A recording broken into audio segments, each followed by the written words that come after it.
Hello student, आप कैसे हैं? आशा है आप बहुत ही अच्छे होंगे। आज हम संस्कृत के रुचिरा भाग एक मतलब कक्षा 6, इसका जो प्रथम पाठ है शब्द परिचय।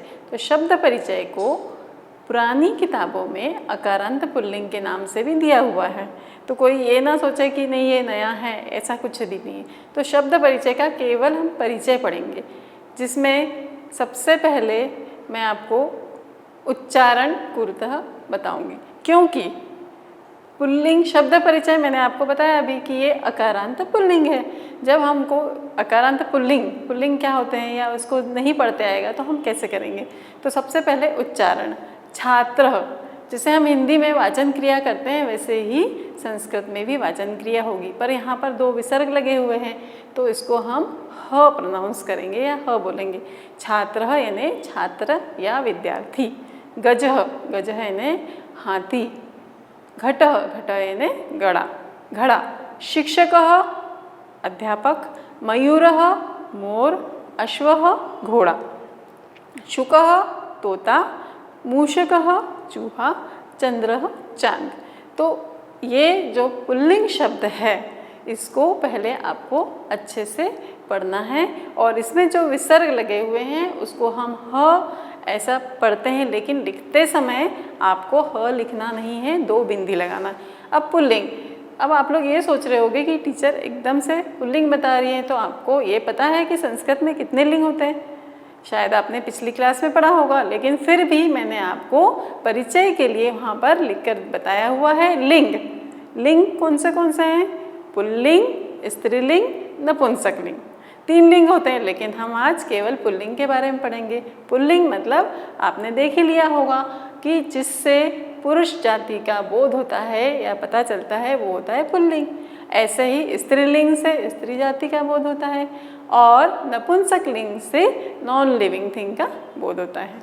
ये तो हमारे हो गए लिंग।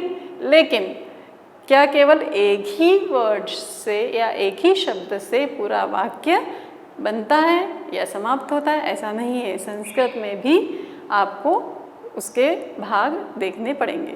तो उसमें लिंग के साथ साथ वचन है।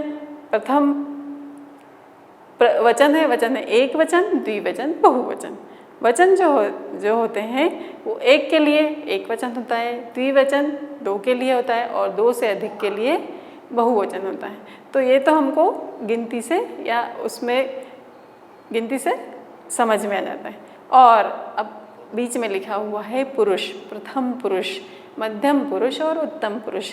तो आज हम केवल प्रथम पुरुष के बारे में पढ़ेंगे, क्योंकि जैसे इंग्लिश में होता है पर्सन्स, वैसे ही संस्कृत में भी पुरुष होते हैं। तो एक एक पुरुष से पढ़ेंगे तो आपको पूरा समझ में आएगा और अच्छे से संस्कृत समझ में आएगी। अब पुरुष के बाद पुरुष में सारे नाम आते हैं, पुल्लिंग में नाम आ गए, लेकिन इन नामों की जगह पर हम किसी और शब्द का प्रयोग करते हैं जिसको कि इंग्लिश में नाउन कहते हैं। तो यहाँ पर भी यही है, संस्कृत में इसको सर्वनाम कहते हैं। सर्वनाम एषः, एतौ, एते।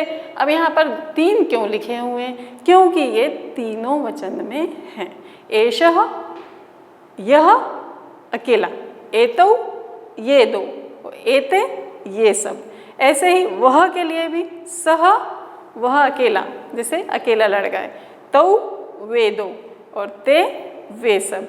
तो इस प्रकार सर्वनाम भी तीनों वचन में पढ़ना हमको होते हैं। अब इसके बाद अब वचन क्या सभी जगह पर ये प्रयोग होता है? नहीं, इसमें केवल मात्राओं का प्रयोग सभी जगह पर होता है, जैसे कि आपको यहाँ पर दिखाया गया है। एक वचन, द्विवचन, बहुवचन। चषकः यानी 1 कप केवल।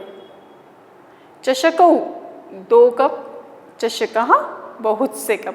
तो मात्राओं के द्वारा आप उनके वचन को पहचान सकेंगे। मृगः 1 हिरण। मृगौ 2 हिरण। मृगः बहुत सारे हिरण। मैं हमेशा बच्चों को बोलती हूँ कि जहाँ पर अ आता है और विसर्ग लगा होता है वो एक वचन होता है। जहाँ पर 2 सींग होते हैं, 2 मात्राएं होती है, वो द्विवचन होता है, और उसमें आ की मात्रा के साथ विसर्ग होता है, वो बहुवचन होता है। बालकः एक बालक, बालकौ दो बालक, बालकः बहुत सारे बालक। मयूरः एक मोर, मयूरौ दो मोर, मयूरः बहुत सारे मोर। शायद नहीं, यकीनन अब आपको वचन समझ में आ गए होंगे। अब हम वचन के साथ साथ वाक्य बनाने के लिए उसमें क्या लगाएंगे? धातु या क्रिया। इसमें धातु या क्रिया, इसमें भी वचन के साथ साथ उसके प्रत्यय बदलते हैं। वचन के साथ साथ क्या बदलते हैं? प्रत्यय बदलते हैं। जैसे एक बालक लिखता है तो हम सीधे लिखते हैं बालक लिखता है, हिंदी में ऐसे ही लिखते हैं ना। और दो बालक लिखते हैं तो दो बालक लिखते हैं, लेकिन यहाँ पर दो लिखने की ज़रूरत ही नहीं है आपको, बस बालकः एक बालक लिखता है, बालकः लिखति। एक बालक लिखता है, बालकः लिखति। दो बालक लिखते हैं, बालकौ लिखतः, बालकौ लिखतः। आपको यहाँ पर वचन बदलने के लिए विसर्ग और मात्राओं का बदलाव करना आवश्यक है। और बहुत से बालक लिखते हैं, बालकः लिखन्ति, यानी बहुत से बालक लिखते हैं। तो जहाँ पर भी ति तह अंति आता है उससे हमको समझ में आता है कि ये एक वचन है, द्विवचन है या बहुवचन है।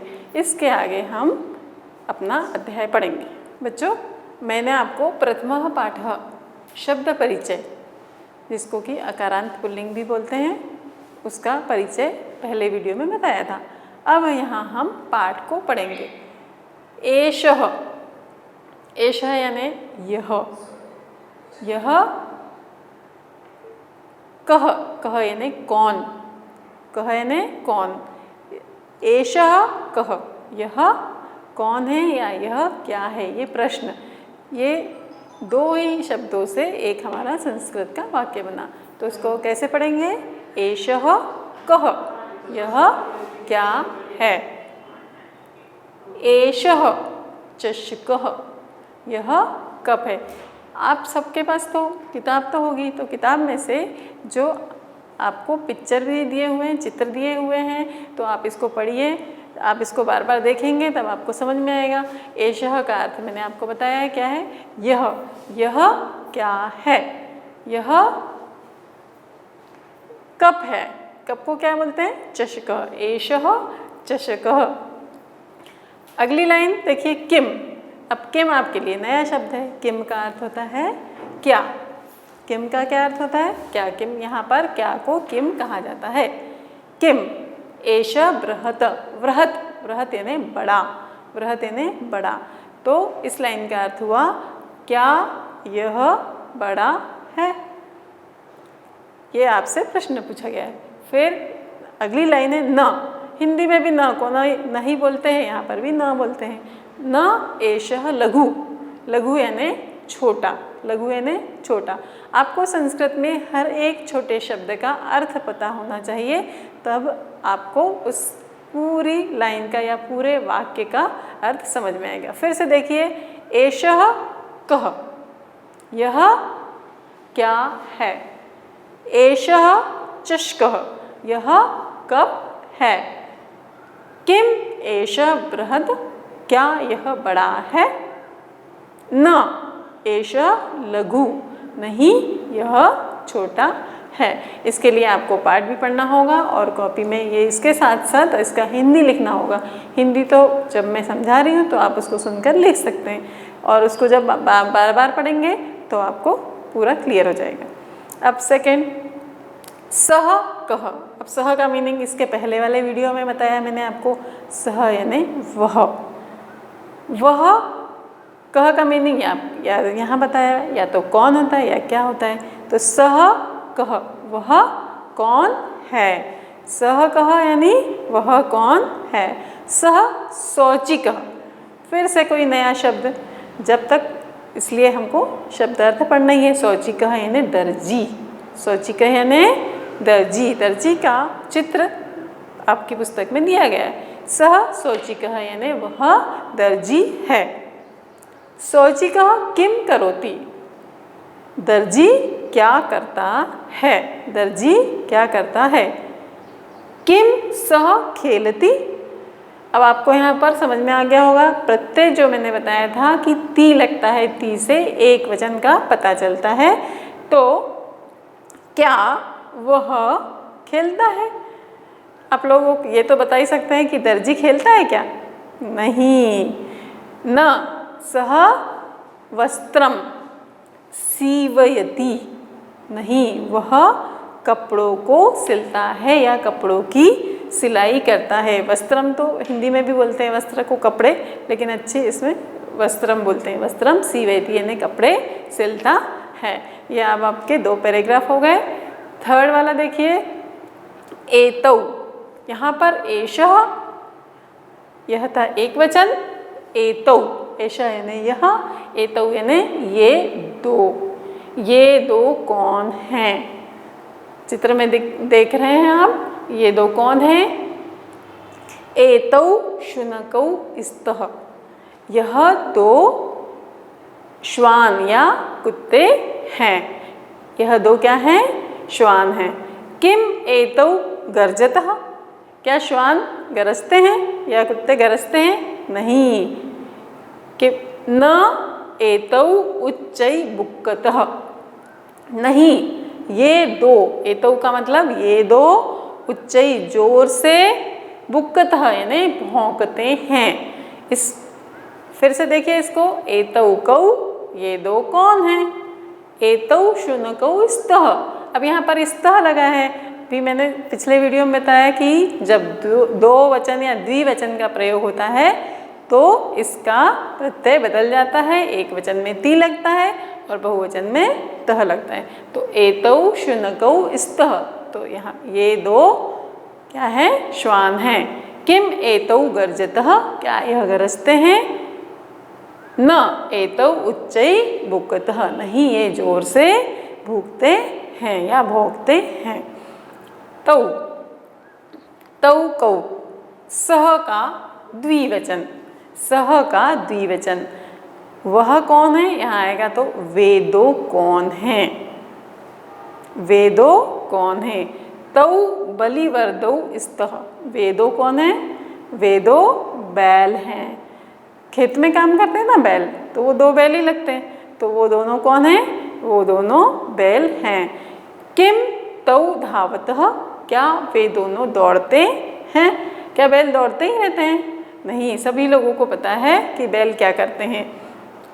न तौ क्षेत्रम कर्षतः, नहीं, नहीं, वे दो, क्षेत्र यानी क्या हो गया? यहाँ मैथ्स का क्षेत्र नहीं आएगा, क्षेत्रफल नहीं आएगा, ये क्षेत्र यानी खेत, क्षेत्रम यानी खेत। अम की बिंदी को म संस्कृत में पढ़ते हैं, उसका मतलब होता है क्षेत्र यानी खेत। कर्षतः यानी खेत को जोतते हैं या खेती करते हैं, वे दोनों खेत को जोतते हैं।